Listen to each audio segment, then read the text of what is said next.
तर IPL match and मसाला यांच्या शोमध्ये तुमचं पुन्हा एकदा स्वागत आहे. आजचा विषय अर्थातच नुकत्याच झालेल्या मुंबई इंडियन्स विरुद्ध दिल्ली कॅपिटल्स मॅच बद्दल. फायनली मुंबई इंडियन्स आपला विजयाचा शुभारंभ केलेला आहे. 3 सामने आल्यानंतर चौथ्या सामन्यात मुंबईने दणदणीत विजय मिळवलाय.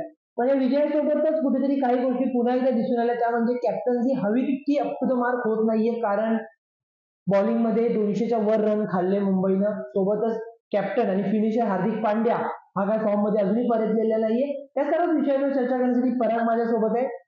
पराग, सर्वात आधी तर 3 मॅच हरल्यानंतर चौथी मॅच फायनली मुंबई जिंकलेली आहे. त्याबद्दल सगळ्यात पहिलं काय वाटतं सांग. आनंदच आहे.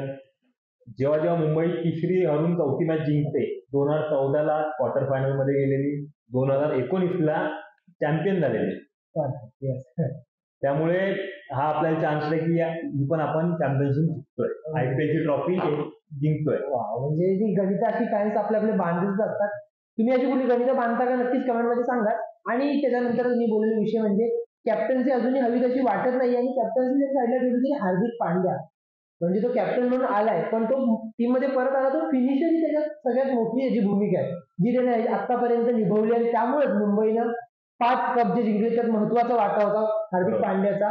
पण तो तितकाचा फिनिशर आता दिसून येत नाहीये. म्हणजे आता काल 33 बॉल 39 रन केले, म्हणजे स्ट्राईक रेट फारच कमी होता, इतरांच्या तुलनेत तर फारच कमी होता. आणि हार्दिक पांड्याकडून नक्कीच ही अपेक्षा नाहीये. सोबतच आयपीएल, मी सुरुवातीच्या व्हिडिओ पासून म्हणतो, आयपीएल ही एन्जॉयमेंट साठी आहे, ओके, पण हे एक प्रिपरेशन आहे T20 वर्ल्ड कप साठी.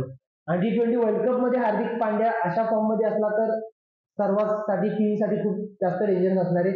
तर त्याच्यावर नेमकं काय वाटतं, हार्दिक पांड्याचं काय कॅप्टन्सीचं बर्डन आहे की काय, नक्की काय वाटतं तुला? 3 मॅचेसमध्ये त्याचा फॉर्म बघितला तर तो फिनिशर वाटत नाही, तो स्वतः फिनिश झाल्यासारखं वाटतं. त्याचा रोल जो फिनिशरचा आहे तो त्याला तुटत नाही. म्हणजे 39 रन करतो तो 33 बॉल मध्ये, म्हणजे 100च्या स्ट्राईक रेटने खेळतो तो, पण T20 मध्ये जवळजवळ 6 ओव्हर त्याने खेळला, 39 रन म्हणजे. आणि त्यामुळे टीम इंडियाला पण धोका येतात. म्हणजे आणि बॉलिंगचं पण म्हणू शकत नाही, त्याच बॉलिंग अटॅकवर बाकीच्यांनी तर चांगल्याच धावा ठोकल्या. म्हणजे रोमारिओ शेफर्ड म्हणजे या सर्व मुंबईकरांच्या एकदम मनात भरलेला खेळाडू. 10 बॉल मध्ये 39, 390चा स्ट्राईक रेट. बाकी ईशान किशन, रोहित शर्मा सर्वांनी तेच ना, सगळे रन मारतात. म्हणजे 200च्या स्ट्राईक खेळतायत, 300च्या खेळतायत.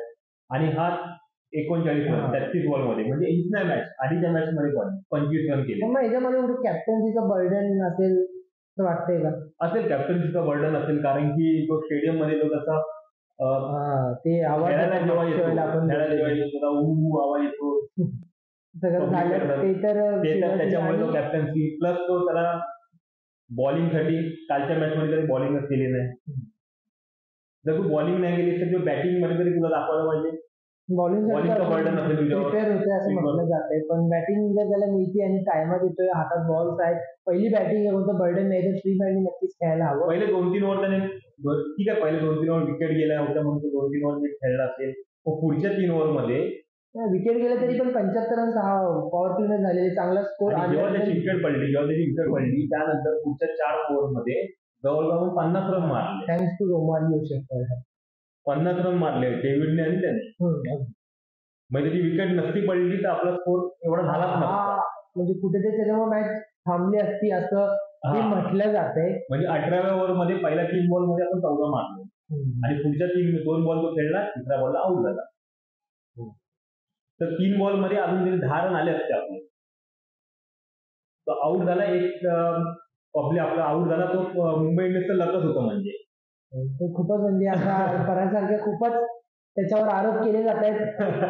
एवढा चांगला प्लेअर असून आरोप, पण सध्या त्याचा गेम कसा आहे, स्टॅट्स कसे म्हणतायत, त्यामुळे कुणाचं तोंड थांबवलं जाऊ शकत नाहीये. सध्या तरी त्याला सर्व टीकेचा धनी व्हावंच लागतंय. हे बरोबर आहे, हार्दिक पांड्याचा विषय तर आहे, पण सोबतच आणखी फिनिशर म्हणून किंवा बॅटर म्हणून किंवा काही म्हण, कुठल्याही पोझिशनला फिट बसणारा सूर्या दादा परत आलेला आहे फायनली. काल तो 0 आउट झाला, ठीक आहे, त्यामुळे आता म्हणजे दुखापतीनंतर परत आल्यानंतर तो परत फॉर्म मध्ये येईल. अजून किती वेळ लावतो, ऑलरेडी 3 मॅच हरले आहेत मुंबई, त्यामुळे त्यांच्याकडे आता टाइम कमी आहे, जास्तीत जास्त मॅच जिंकायला लागणार आहे. त्यामुळे सूर्या दादा, सूर्यकुमार यादव पुन्हा फॉर्म मध्ये येईल का आणि किती वेळ लागेल, काय वाटतं त्यावेळी? आणि मुंबई इंडियन्सच्या टीम मध्ये समोरच्या प्लेअरला घाबरवेल असा कुठलाच प्लेअर नव्हता. जेव्हा काय आला टीम मध्ये, तो आपल्यासाठी लकी चान्स असं मला वाटतं.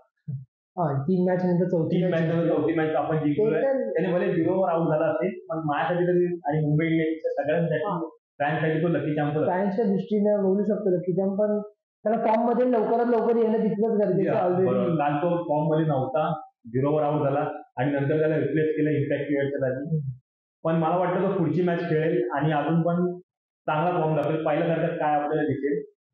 Hope so.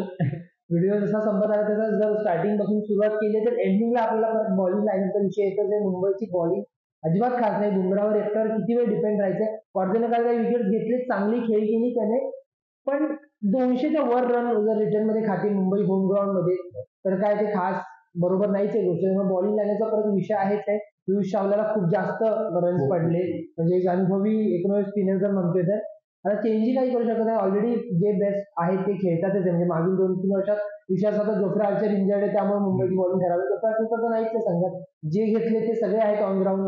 त्यामुळे टीम मॅनेजमेंटला कुठेतरी याचा विचार करावाच लागेल. बरोबर लागेल विचार. आपण जर पहिली 6 ओव्हर बघितल्या तर 6 ओव्हर त्यांनी आपण चांगले खेळले, म्हणजे बॉलिंग लाईनने खूप चांगले खेळले. अजून 5वा प्लेअर होता आपल्याला हार्दिक पांड्या, तो 5 बॉल टाकू शकतो, पण त्यांनी बॉलिंग नाही घेतली. त्यांनी पियुष चावलाला बॉलिंग दिली आणि त्यांनी तो स्टार्ट केला दिल्ली कॅपिटल. पियुष चावला जेव्हा मारायला स्टार्ट केलाय, अफलातून होतं ते.